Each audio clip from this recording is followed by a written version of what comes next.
Welcome back, YouTube. Today we are going to be working on LOSI tenacity. And underneath here in the first window. And my camera's good. Watch out, Bubby. Say hi to YouTube since you're all up in the mix. Hi. Say hi, YouTube. Hi, YouTube. Can you say hi, YouTube? Hi. Little underwear, baby. Alright, here we go. Alright, get back. Because Daddy's going to work on this. And I need you out the way while I do it. So, first of all, let's just tell you something. I had strip screws in here you could not get out.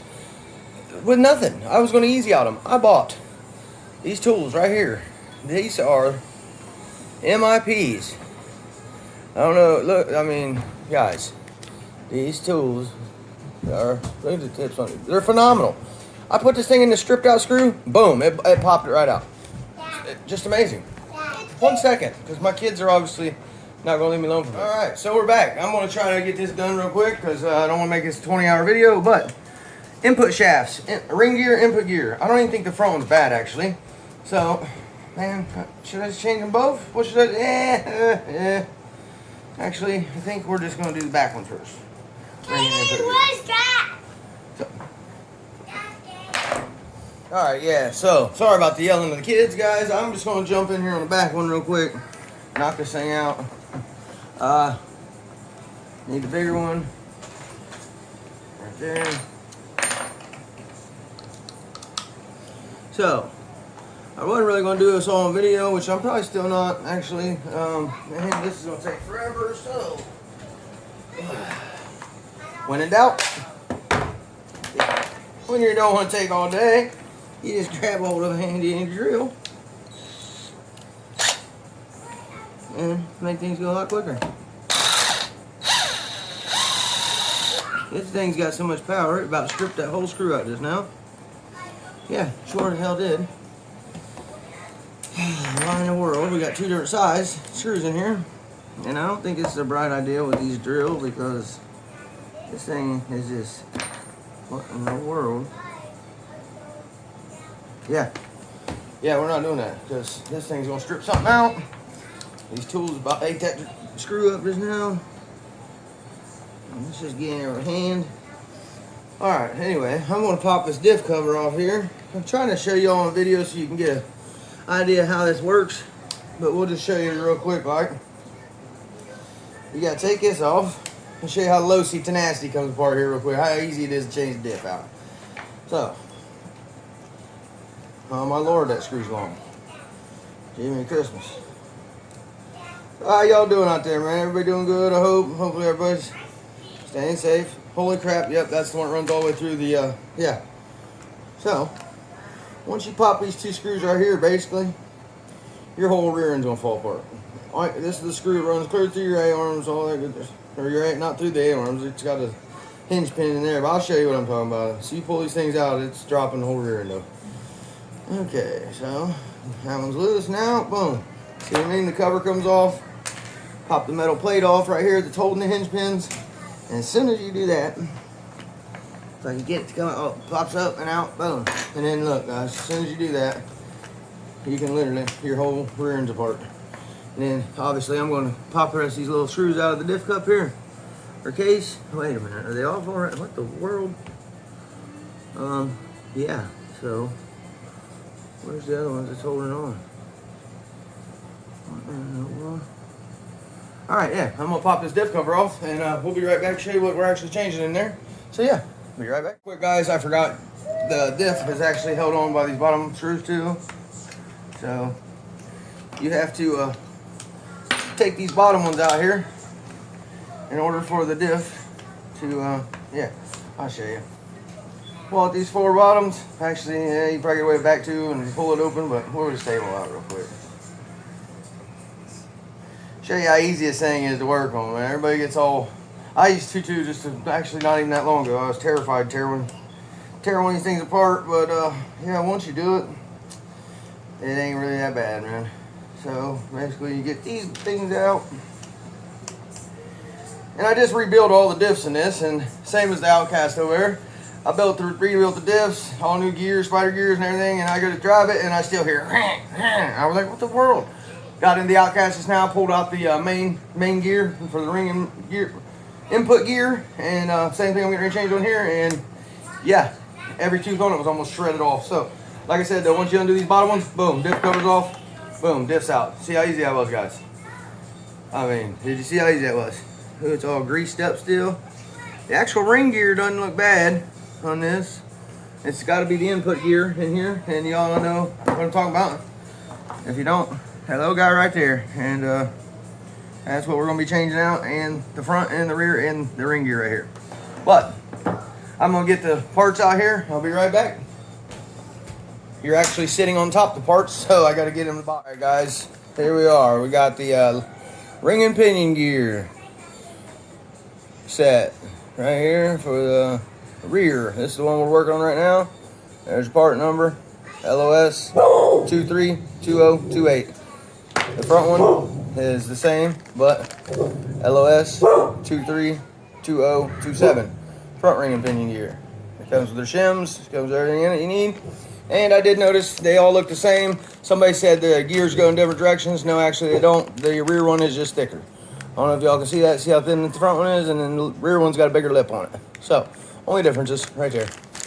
But, you know, some bearings just in case. 12 by 18 by 4 millimeter. LOS 237,000. So, yeah. I'm going to get these popped open and get this on this diff. And I'll be right back. Guys, I forgot there. We still got to get the, yeah, that gear out. And to do that, you get in here on this, oh man, we're going to, ow. Lord, see here, I thought this was going to be an easy job, guys. I forgot I got to pull the motor, or loosen it at least to get the rear drive shaft out so I can get the rear drive cup off, because you got to take this cup off. That's what connects to your gear in there. So I'm going to have to pull this out, guys, real quick, and yeah, get this pulled out. Look at that, BLX motor in this. I have an Outcast in the Tenacity. This thing's a beast. Runs on 4S because 6S just annihilates things. So yeah, thing is going to be an animal. And also got the M2C 17 millimeter wheel adapters coming, so I can put some 8th scale truggy wheels on this thing. Boom, gonna be bad. I'm going to save y'all the boring stuff, undo these screws, loosen this stuff up so I can slide out and pull the rear drive shaft, and then we'll undo that rear main gear. We'll be right back. So I pulled this out and went to twist the center diff, and it wouldn't even turn, but I don't know what's going on with it yet, but I do know this, it ain't even got no differential fluid in it. What in the world? This is how this thing goes? Like, she's spinning now, but yeah, when I just had the screws in it, this thing wouldn't even spin. I couldn't even spin it with my hands. Like, it clearly had something going on. Which is spinning again now. But, as you can see, it's also empty. No diff fluid in there. None. Virtually no diff fluid. So, obviously I'm going to put new diff fluid in this, figure this out real quick, and then we'll get back to yanking this sucker out, which is right here. Easy to get out.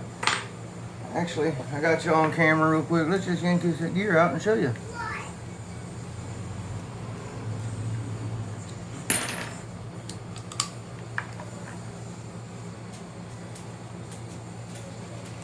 This might not even be my culprit, actually. My culprit might be in the fact that my differential wasn't moving the center there. Well, it's got a all the way through pin. Pull this off, guys.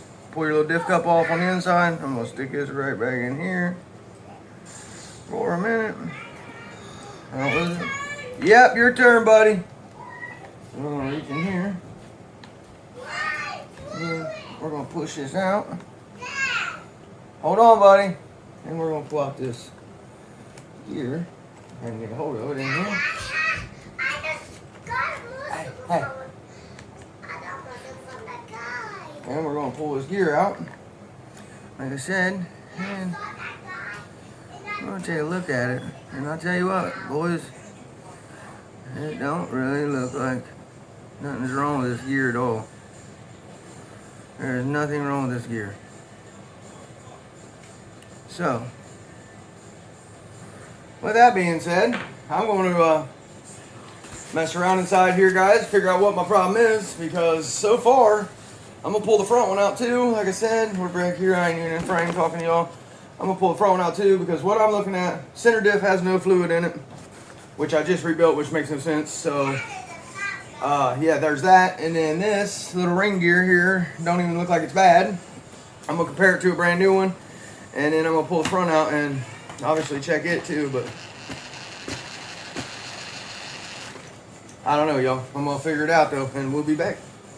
Guys, real quick, I was just putting the ring gear on here, but with, you know, all I did literally took out the 4 screws, took the ring gear off, put the new one on, and I'm putting the 4 screws back on now. But I was gonna do that off camera, but I was like, it's pretty self-explanatory. But you know what I hated when I was watching videos when I did not do this stuff too well, is when somebody would say, oh, you know, it's self-explanatory.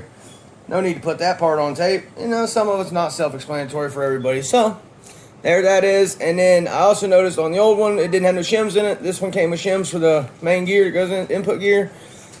And the ring gear up here had some sharp teeth on it. It don't look like it's broke, but they was definitely sharp. This is not sharp. So that was the ring gear on this one. The other truck was the input gear on my Outcast. This one's the actual ring gear right here. That was rad. So I'm going to get this put back together, and then I'll start reassembling the rear end, and we'll be back for that part. This is what I was talking about. There's the drive cup. Oh, my Lord, that was close. There's the drive cup to come out. Kid wrote on my finger now. There's the drive cup to come out of there, though, and this goes through the back. Input gear goes through the back of the car there. I'll show you in a second. Obviously, goes through this hole on the inside here. Comes out the back side, and then this is what goes through here. Obviously, I got the pin out, but you got to hit that hole right there. And this one came with these shims in the package. When I just took it out, it had no shims. But once you take that pin out, that runs through there. Obviously, that connects to the other gear, which this spins your differential in the rear. This side has your drive shaft in it from the motor. All right, so, and I'll show you where it goes back in. Because we're actually putting it back in right now. So, got the hole in the back here. Main gear, input gear, drops right in. Boom, just like that. Make sure your bearings didn't pop out, which it did. Oh, wait. Wait a minute, Kenny. Got another bearing over here. Got to go on back. One bearing on the back side, one bearing on the front side. There's the one, there's the one. There's one on each side. So we're going to have to pop that back out and try that again. So you always want to make sure you put all your parts back in. I'm going to clean this other bearing that was in the back up real quick. So, yeah. We'll be right back. All right, y'all. Welcome back. Still on this LOSI. As y'all see, we got diffs done, input shafts done. Again. New ring gear, input gears, everything done. And then we went to M2C Racing, and they make these adapters. Basically, all you do is screw them on, and it takes it from the little one to a 17mm hex. And then I was able to put on some A-scale truggy tires. You got the dirt tracks lockups on there, boys. And I think she looks great. Look at that thing. Oh, she looks good. And yeah, the ESC that comes in this stock is able to handle 4S. So we've changed out again. I put the stock ESC back in it because it can take 4S. I welded on 2 connectors on the end, so soldered on 2 connectors so I can run 2 2S's or a single. And it has the motor.